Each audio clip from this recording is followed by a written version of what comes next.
Guess what? We went on our very first Disney cruise in October 2021. We hopped on the Disney Wonder for a 3-night cruise to Ensenada, Mexico. Spoiler alert, it will not be our last Disney cruise. Hi, my name is Sarah, and before marrying Ricky, my husband, I told him that I wanted to travel the world and asked him if he wanted to do the same. He said yes, so here we are. In today's video, I'm going to share with you what we did at our one and only port stop, which was in Ensenada, Mexico. I'm going to have a couple more videos coming your way from our Disney Wonder cruise, so make sure you subscribe to our channel.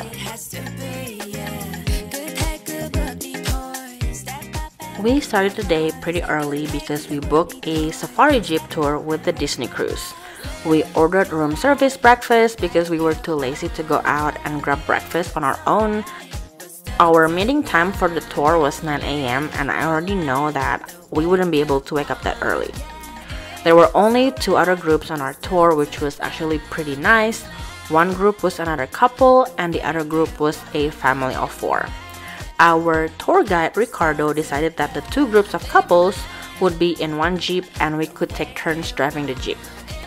Our tour also only included people from the Disney Wonder. There were no other passengers from other cruise ships on our tour, which I think was pretty cool because we knew that they are fully vaccinated and tested negative at the port.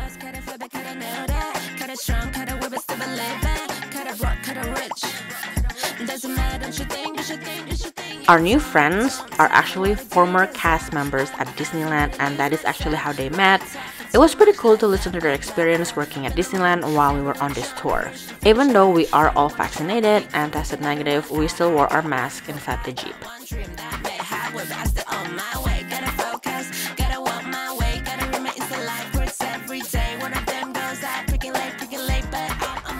So our new friend decided to start driving first. We told him that Ricky is not going to be drinking and that he can be designated driver after our first stop. I gotta say that the jeep we were driving wasn't really in the best condition. It was dusty and dirty. I'm not sure if they've been in the parking lot this past year since cruise ships haven't been in Ensenada. Even our new friend who drove first said that the engine light was on and the alignment was not even there because the jeep kept swerving a little bit. It was still safe because we got back safely, but something to note if you want to go on the same jeep tour.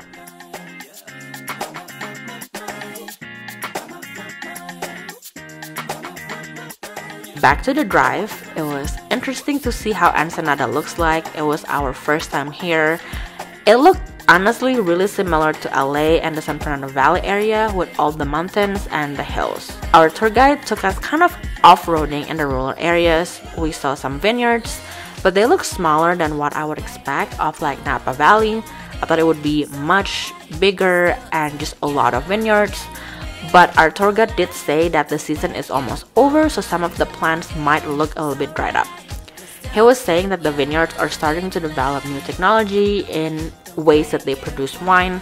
It used to be done manually and by hand, which I imagine could take a very long time.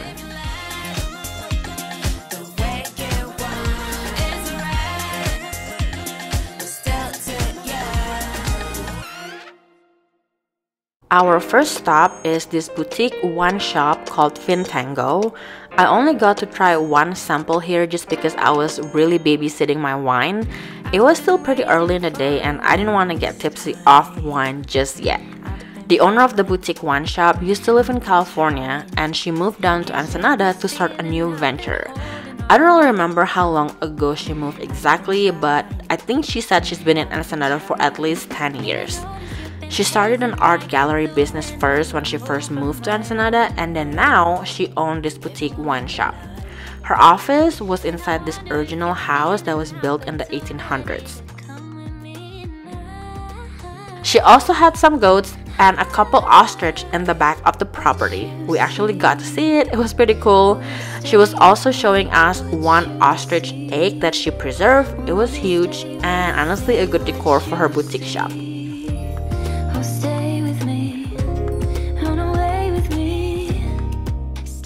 After a little bit more of walking around and just enjoying our wine sample, the next stop is lunch. We stopped by a close-by restaurant for lunch. I was trying to Google the name of the place, but I couldn't find it, but it was really close to the wine shop. It has this beautiful area with hammocks and swings where you can probably fall asleep during the day. And that was actually our last stop in Valle de Guadalupe, and now it's time to head back to the downtown area near the port.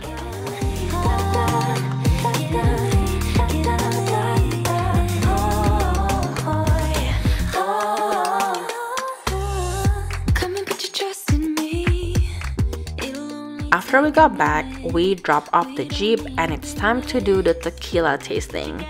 There was actually another group who joined us at the tasting, so it was a pretty full house. Not too full though, maybe there were about like 15-20 people total. We had 6 tequila shots waiting for us to taste. They filled all 6 shots pretty full, so we were a bit tipsy even after 3 shots. I remember the first one was the white or silver tequila, which is my favorite. The second is reposado, but I forgot the third one. The last 3 were the flavored tequila that they have. They were actually pretty good, but some of them were a little bit too sweet for me. They had us taste peach, almond, and coffee flavored tequila. Here's the question for you. If you are 21 and over, do you like tequila? My favorite cocktail is Cadillac Margarita, so tequila is my hard liquor of choice. What is yours? Let me know in the comments.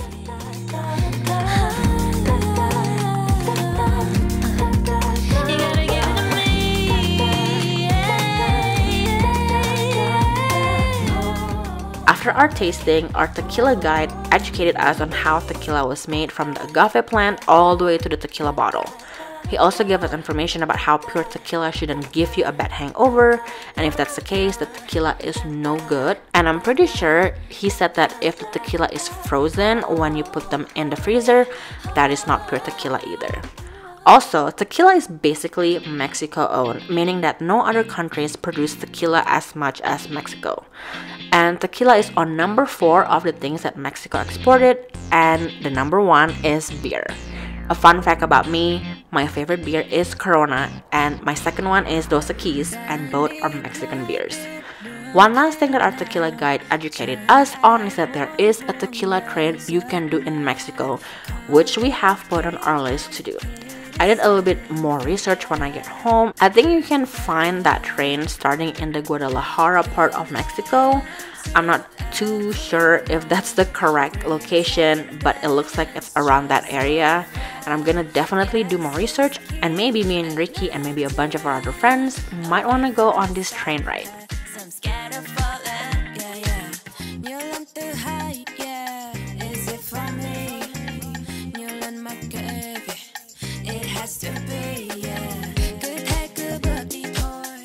Like I said before, after the 6 shots of tequila, we felt a bit tipsy, so we needed a little snack before our dinner. We just went to the Lido deck and got some pizza for our snacks. Right after that, we went back to the cabin and pretty much just chilled there. I was planning to go to a couple trivias before dinner, but that didn't happen. Also, when you have Disney on demand on your cabin's TV, then you don't really have to go anywhere else. Here's a quick question for you.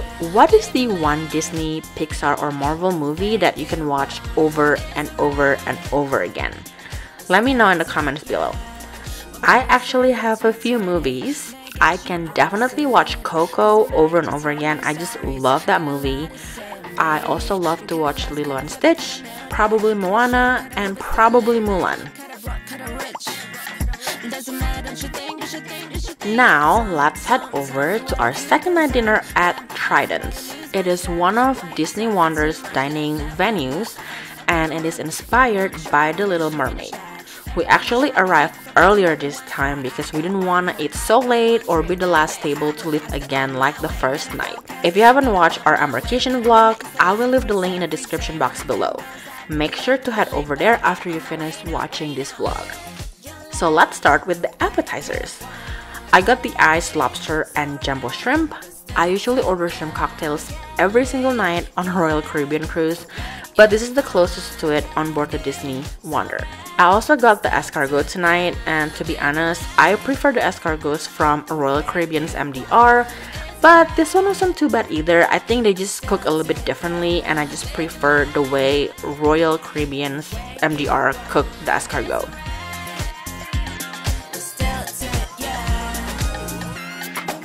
And for Ricky, he got the farmhouse salad per usual. I feel like he just eats more vegetable than me during our recent 2 cruises. While we were finishing our appetizers, Mickey and friends stopped by to greet everybody at Tridents. It's definitely one of Disney's specialties. I don't think any other cruises have done a little meet and greet or a little show during dinner. Just imagine your kids or maybe yourself being greeted by Mickey and friends during dinner. I think it would be something super exciting for them and something they probably will remember.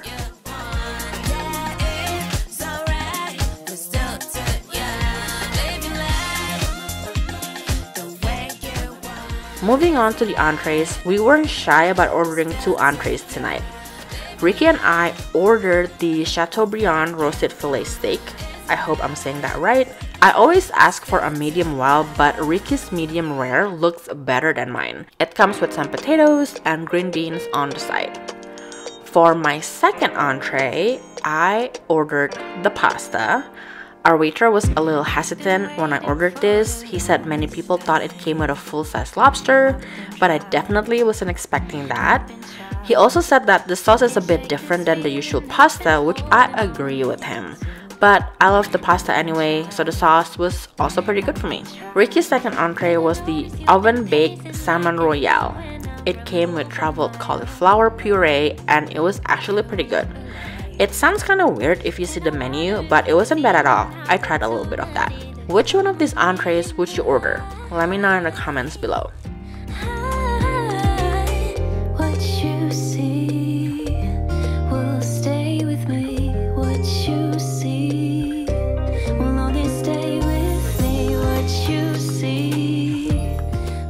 Last but not least, let's check out what we got for desserts. As I mentioned before, we have the buttermilk beignets every single night at dinner. They are seriously that good. I also wanted to try the creme brulee because that is another one of my go-to desserts that I ordered on a cruise. It was pretty good, but I must say that the buttermilk beignets are much better. And lastly, because we sailed on a Halloween on the high sea sailing, our servers brought us this spider chocolate cake as well for us to enjoy.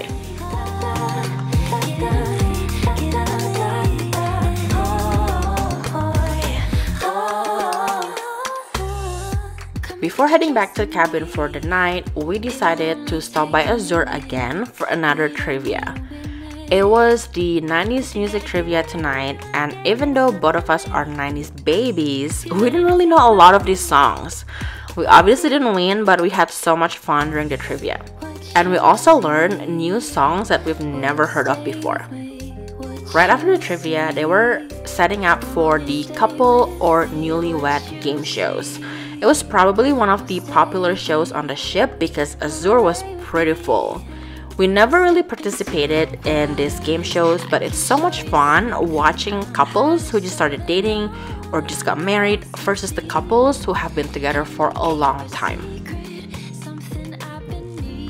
Here's a question for you. Would you participate in this kind of couple game shows, or have you actually participated in one before?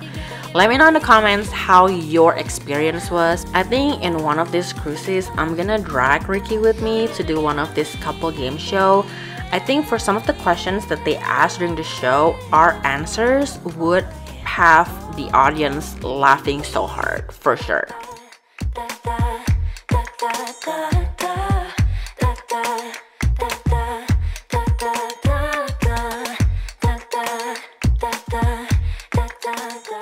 Well, that concludes our first and only port stop day in Ensenada aboard the Disney Wonder. I have a couple more videos for you from our Disney cruise, so if you don't want to miss out, make sure you subscribe to our channel. And before I go, here's a question for you. If you had to choose, and if you're 21 plus, would you choose wine or tequila shots? Let me know in the comments below. Thank you so much for hanging out with me today. I really appreciate it. I hope you enjoyed this video, and if you do, make sure to hit the like button, and I will see you in our next video. Bye!